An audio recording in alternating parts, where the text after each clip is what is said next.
situación sanitaria, que es la más complicada en estos momentos, de la que se deriva todo lo demás que nos está ocurriendo y que nos lleva a esa delicada situación económica que se está viviendo en todo el archipiélago, en toda España y en toda Europa.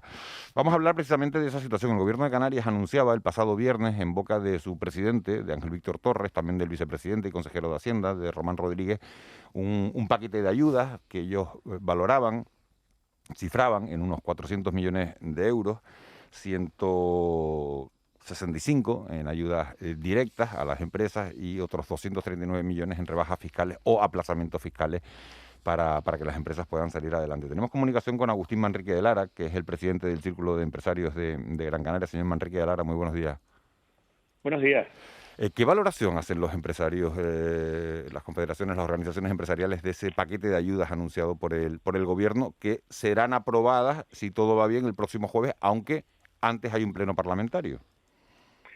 Bueno, tendremos que conocer el paquete, ¿no? En detalle, y en eso estaremos, yo creo que a lo largo de esta semana. Desde luego es importante que el Gobierno de Canarias movilice fondos, que movilice ayuda directa, que inyecte en vena recursos a un sector empresarial que está pasando de tener problemas de liquidez a tener problemas de solvencia, ¿no? Se ha prolongado la crisis sanitaria demasiado tiempo en el tiempo, demasiado tiempo, y el parón de actividad, la falta de generación de recursos, pues sin duda hace daño, ¿no? La idea inicial de esta inyección de ayudas, de estas ayudas directas a las empresas que plantea el gobierno, nos parecen bien. Desde luego no serán suficientes para resolver el problema económico que se ha generado, y de lo que se trata es que mantengamos activo el músculo empresarial para que desde que pueda haber recuperación, la recuperación del empleo sea rápida e intensa en Canarias. Eso es lo que todos necesitamos. El otro día leí unas declaraciones de la vicepresidenta, señor Manrique de Lara, del Círculo de Empresarios de Gran Canaria, que me llamaban la atención. La primera decía que no hay que dar por perdida la temporada 2021. ¿Ustedes confían en que todavía estamos a tiempo con la situación que se está viviendo en Europa y que se está viviendo en Canarias, de que se pueden salvar los muebles? Desde luego tenemos que hacer el esfuerzo máximo para que no todo lo que dependa de nosotros podamos tener turismo a lo largo de 2021, a partir del mes de marzo, abril, Semana Santa concretamente, ¿no? Que podamos tener una recuperación lenta pero progresiva a lo largo del 21, y eso no lo debemos descartar. Para eso tenemos que mantener las condiciones sanitarias en Canarias que permitan la movilidad con los emisores de turistas, básicamente con Alemania, Reino Unido, países nórdicos, y eso lo tenemos que hacer. Lo hemos hecho en el pasado, no hemos conseguido siempre mantener las mismas condiciones de movilidad entre emisores y receptores de turistas, y eso ha dificultado la movilidad, pero no debemos descartar que en el 21 podamos hacerlo, y por lo tanto no podemos bajar los brazos en ningún momento. Pues en esas mismas declaraciones, en la segunda parte que me llamaba la atención de Alicia Martínez, que decía, reflejado en una nota de prensa, decía: la vicepresidenta del Círculo de Empresarios de Gran Canaria afirma que la administración sigue viendo a los empresarios como un adversario. ¿Tiene usted esa sensación? Totalmente, totalmente, lo comparto totalmente. Parece que la actividad económica es un mal necesario para la economía, ¿no? Y cuando realmente es donde debemos apoyar la recuperación y donde está la única esperanza del empleo y de la recuperación económica en estos momentos, ¿no? Yo creo que debe haber un cambio de percepción, y creo que en algo estamos avanzando, y desde luego tiene que haber un cambio normativo que tiene mucho que ver con la simplificación administrativa, la agilización administrativa que tramita el Parlamento de Canarias en estos momentos. Buenos días, señor Manrique de Lara. Ha dicho que esperan a conocer en detalle el plan de rescate que anunció este sábado el Gobierno de Canarias. ¿Qué esperan encontrar en ese detalle? ¿Qué tiene que haber en ese plan respecto a los requisitos, respecto al tiempo, etcétera, para que ustedes lo consideren, pues, bien? Bueno, los planes de rescate, desde luego, lo que tienen que ser es ejecutables, ¿no? Tienen que llegar en tiempo a la economía. Pensemos que todavía las ayudas a los autónomos pues les cuesta llegar, que muchas ayudas que se han hecho hace prácticamente 6, 7, 8 meses todavía no han llegado, y eso es el primer requisito que tendrá que tener el plan de rescate. Tiene que ser, en su definición, en su concepto, algo fácil de ejecutar, algo que llegue claramente, Si son 165 millones los que tienen que llegar, pues que lleguen los 165. Y esa es una de las dificultades que tendrá. Otra es que, además de llegar, pues llegue de forma adecuada y donde tiene que llegar para que tenga efectos reactivadores, reanimadores de la economía, ¿no? Nosotros necesitamos, como decía antes, que el músculo se mantenga en forma. Y para eso pues hay que saber dónde aplicar las ayudas, porque las ayudas sin duda son escasas. El gobierno de Canarias tiene sus limitaciones presupuestarias como cualquier otra administración pública y por lo tanto los recursos que movilice tienen que ser efectivos. ¿Dónde tienen que llegar dónde aplicar las ayudas? ¿A qué se refiere? Bueno, aplicar las ayudas allí donde tienen más efectos sobre el crecimiento y el empleo y donde tiene efectos multiplicadores. Si yo creo la ayuda donde además de crear empleo, se crea economía que genera otros empleos, pues eso ayudará a que el sistema se vaya reactivando desde que tenga la posibilidad de reactivarse, porque no debemos olvidar que por muchas ayudas que inyectemos en estos momentos a la economía, si no hay posibilidad de reanudar la actividad, no van a tener efecto. Por lo tanto, lo que estamos haciendo es, en prevención de que en los próximos meses podamos recuperar la actividad, cosa que todos esperamos, pues que esas ayudas tengan el efecto que todos deseamos. Señor Manrique de Lara, muy buenos días. Bueno, esto es una cuestión casi conceptual, ¿no? La diferencia entre un plan de rescate, que es para mantener las empresas con vida, y un plan de reconstrucción, que digamos que tiene ese efecto un poco de impulsar de nuevo la actividad económica.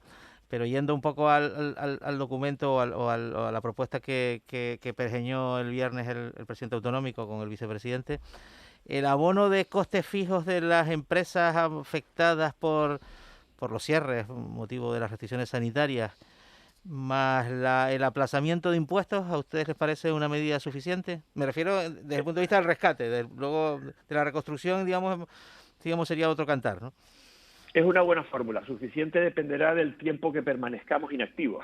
Desde luego estamos llegando al límite en la actividad del músculo empresarial.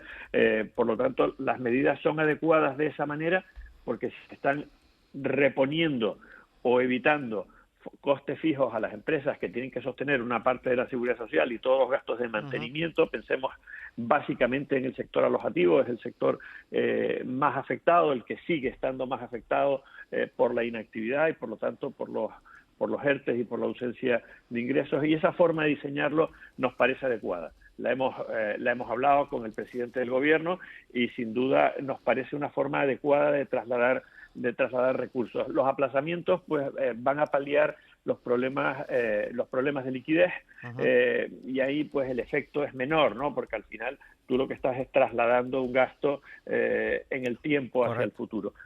Pero desde luego todo lo que sea exoneración de tasas, impuestos y gastos fijos durante los periodos de inactividad que van o a compensar los que ya se han tenido o a eliminar los que tenemos en los próximos meses, pues desde luego nos parece una forma adecuada de acometer este plan de rescate a las empresas. ¿Cómo va a ser la desescalada, la vuelta a la vida? Los hoteleros de Tenerife han pedido un 5% que el IGIC baje del 7 al 5 en el segundo trimestre de forma temporal para apoyar a las empresas. ¿Cómo esperan ustedes que sea este proceso? Bueno, cuando estamos hablando de reducir el IGIC, que me parece también una medida adecuada, ojalá ocurra en los próximos meses también en Canarias, estamos hablando ya de medidas incentivadoras a la demanda. No solo ayudar a la oferta, ayudar al sector alojativo con sus costes, sino también incentivar que la demanda se pueda recuperar con rapidez, tratando de bajar los costes con esa caída de los impuestos que afectan al consumidor, ¿no?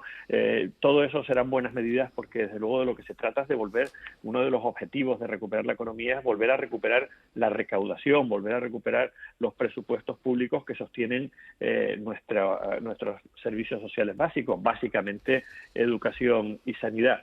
Las medidas incentivadoras de la demanda se van a tener que poner en práctica también una vez que recuperemos la movilidad. Sin embargo, por otro lado, la economía canaria está presa, señor Manrique de Lara, de una especie de trampa de liquidez, ¿no? Los depósitos alcanzan máximos históricos, 35.000 millones en los bancos. Hoy mismo la portada del periódico El Economista dice que el poder adquisitivo de los españoles, esto puede parecer increíble, pero en términos macroeconómicos es así. El poder adquisitivo de los españoles creció un 2% en el año 2020, por los ERTES, las ayudas públicas y un factor que en Canarias es preocupante, que es la caída de precios. Bueno, hay una cierta ansiedad por parte de las familias de poder volver a tener una vida normal, de poder volver a consumir. Y entre el consumo familiar están los viajes, la movilidad, algo que favorece mucho a Canarias. También está el consumo general y desde luego la compra de electrodomésticos, coches, etcétera, que todo eso lo necesita mucho la economía. En 2019 las familias españolas tuvieron un desahorro de 7.000 millones de euros. Sin embargo, a final de 2020 acabaron con una capacidad de financiación de 45.000 millones de euros, rompiendo cualquier techo histórico de ahorro familiar, que estaba 20.000 millones de euros que se produjo en el año 2013. Y todos esperamos que en 2021 las familias lleguen hasta los 70.000 millones de ahorro. Eso nos genera una tremenda confianza en la recuperación a través de las familias y serán familias y empresas sin duda las que a lo largo del 2021 y claramente en el 2022 tirarán con fuerza de la economía, volviendo a sustituir ese papel que ha tenido el sector público paliativo de la economía y sustitutivo ante la ausencia de economía privada. Que en este momento que vivimos hay varios problemas que confluyen, ¿no? Uno es el problema migratorio y su afección, ¿no? Su relación con el turismo, porque hay personas que están viviendo en hoteles que no están ocupados por turistas. ¿Cómo esperan los empresarios que se resuelva este proceso? ¿Debe haber derivaciones? ¿Temen que la Unión Europea termine pensando que Canarias debe ser una especie de nueva Lesbos? ¿Cuál es el criterio que sostienen ustedes? Bueno, este es sin duda el principal problema que tiene Canarias en estos momentos, por encima de cualquier otro. Desde luego, damos por hecho que la seguridad sanitaria pues está en el centro de cualquier actuación. A partir de ahí, cuando ya hemos salvado la parte sanitaria, nos encontramos con este problema migratorio que desde luego coincidimos con el gobierno de Canarias, con el presidente, en que es el principal problema que atraviesa nuestra comunidad en estos momentos, entre otras cosas, porque puede bloquear la recuperación de la actividad. Hasta ahora, desde marzo del año 2020, no hemos podido tener movilidad con los emisores de turistas porque no nos poníamos de acuerdo en las condiciones sanitarias en origen o en destino. Si ocurre que tenemos posibilidad de movilidad y, por lo tanto, de recibir flujos turísticos en el mes de marzo o abril, todos tenemos serias dudas de que se haya resuelto el problema migratorio en esos momentos y puede ser un bloqueo a la recuperación de esos flujos de turistas entre emisores y Canarias, porque los espacios turísticos estén ocupados como centro de acogida o no tengamos las condiciones de seguridad necesarias para que se produzcan los flujos turísticos. Recordemos que Canarias ha sido un oasis de paz en los últimos 60 años. Por eso hemos tenido y hemos sido siempre un valor turístico dentro de la Unión Europea y por eso somos líderes en el segmento de sol y playa. Eso lo tenemos que recuperar con agilidad y desde luego ahí el Gobierno de España tiene toda la palabra. Podemos mirar a la Unión Europea, podemos hacer todo tipo de peticiones, pero tengamos claro que las competencias de movilidad dentro del territorio nacional las tiene el Gobierno de España. Tengamos claro también que hay centros de acogida disponibles en el resto de España y además en abundancia y que reúnen las condiciones necesarias para acoger migrantes con la dignidad que eso exige y por lo tanto hay que desde luego empezar a subir la presión al Gobierno de España desde Canarias y yo creo que el Gobierno de Canarias lo tiene que hacer de forma clara. También tenemos que recordar todos que en el año 2006 llegaron 40.000 migrantes a Canarias, esta vez de momento han llegado 22.000 aproximadamente, y en el año 2006 todos salieron hacia Península o fueron repatriados con una gestión del presidente, creo que era Dan Martín en aquellos momentos, muy contundente. No permitió en ningún momento que se pusiese en juego la principal actividad económica de las islas que da sustento al empleo y que da sustento a la economía del bienestar que hemos trabajado entre todos en las islas. Por lo tanto, yo creo que es un problema que nos lo debemos tomar, yo diría que con cierta discreción en la forma de manejarlo, pero sí con mucha contundencia frente al Gobierno de España para que esto lo podamos resolver, algo que se hizo de forma absolutamente humanitaria y solidaria por parte del sector, que sepa responder el gobierno de España y pueda ir reubicando, que tiene tiempo suficiente en los próximos 2 meses, pues este flujo migratorio, derivándolo a otros centros de la península. La diferencia es que entonces no había pandemia y había repatriaciones y había centros de retención. Yo creo que la pandemia es una excusa que se está poniendo para esta movilidad. Yo, si mañana tengo una reunión de trabajo... Me refiero a las repatriaciones, básicamente, a las derivaciones no, porque entonces las hubo, efectivamente. Claro, y además es que yo puedo coger mañana un avión a una reunión que pueda tener de trabajo en Madrid. Hay aviones entre Península y Canarias. Es verdad que está cerrada la frontera con Marruecos. Bueno, pues eso también es competencia del gobierno de España, el restablecer las relaciones y el llegar a los acuerdos económicos que tengan que llegar con el Reino de Marruecos para que pueda haber derivaciones, porque al final se trata de eso, se trata de buen entendimiento entre dos países hermanos que se entienden estupendamente para que eso pueda producirse. Pero la sensación que tenemos desde Canarias es que nadie tiene puesto el foco en este problema. Estamos concentrados en otras cosas y me temo y mientras que tanto, señor no Manrique de Lara, como dirigente de los empresarios, ¿hay que sancionar a los hoteles que acogen inmigrantes? ¿Sí o no? Porque aquí hay una doble lectura. Una, la de la alcaldesa de San Bartolomé, que dice que no le parece justo, de San Bartolomé de Tirajana, y la de la alcaldesa de Mogán, que ha iniciado, digamos, los procedimientos de sanción a esos establecimientos hoteleros. Pues mire usted, si yo hago cualquier inversión, cualquier proyecto de inversión, ahora lo hemos visto con el Siam Park, a todos nos parece un proyecto justo, sin embargo la justicia pues lo ha tumbado porque no cumple con todos los requisitos. Si yo realizo una inversión con cargo a RIC y no cumplo todos los requisitos, la agencia tributaria me cae y a todo el mundo le parecerá muy bien el negocio que yo he puesto en marcha y que ha dado empleo a 50 personas, pero si lo he hecho mal, pues me vendrá la agencia tributaria. Y en este caso, pues es lo mismo. Estos migrantes, estos señores, están alojados en establecimientos turísticos para los que se han habilitado subvenciones para pagar el sector alojativo, y esas subvenciones deben cumplir con la legalidad. Si se hacen en base a contratos que no cumplen la legalidad, esas subvenciones van a tener que ser devueltas. Yo creo que nos estamos metiendo en un lío legal que nos va a desbordar, que va a desbordar al gobierno de Canarias, que va a desbordar al gobierno de España, y que debemos resolverlo con bastante agilidad. Desde luego, la legalidad hay que cumplirla en cualquier caso. Y si nosotros hemos hiperregulado el sector turístico para blindarlo de alguna manera, especialmente contra la residencialización de los que vivimos en Canarias, de los residentes canarios, esa hiperregulación que está ahí no la va a poder salvar ese tipo de contratos para convertir una oferta alojativa en centros de acogida a migrantes. Es verdad que cuando estamos en un estado de emergencia y no hay otra opción, se ponen a disposición los propios hogares de las personas y todo lo que tenemos para salvar esa situación. Pero también es verdad que pasada la situación de emergencia, y ya creo que para los recursos que tiene un Estado como el Estado español de resolver este tipo de problemas, ha habido tiempo más que suficiente para buscar las soluciones estables y definitivas que requiere, que exige este problema migratorio, que es un tremendo drama humanitario. ¿Y le preocupan este goteo de supuestas agresiones, de supuestos casos de violencia en la que participarían pues migrantes? Bueno, la violencia, el clima que se está generando es una consecuencia, es una derivada de la mala gestión del movimiento migratorio.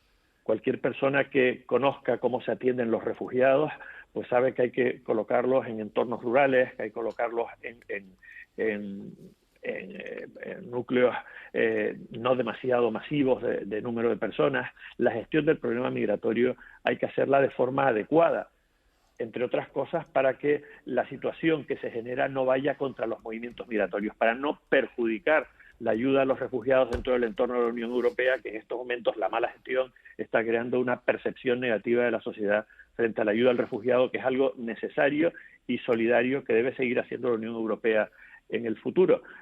¿Cómo no se van a producir esos hechos si lo que estamos haciendo es concentrar a un grandísimo número de personas sin oficio en un entorno lúdico, en un entorno urbano? Es que es algo de libro, es algo que lo extraño sería que no ocurriese.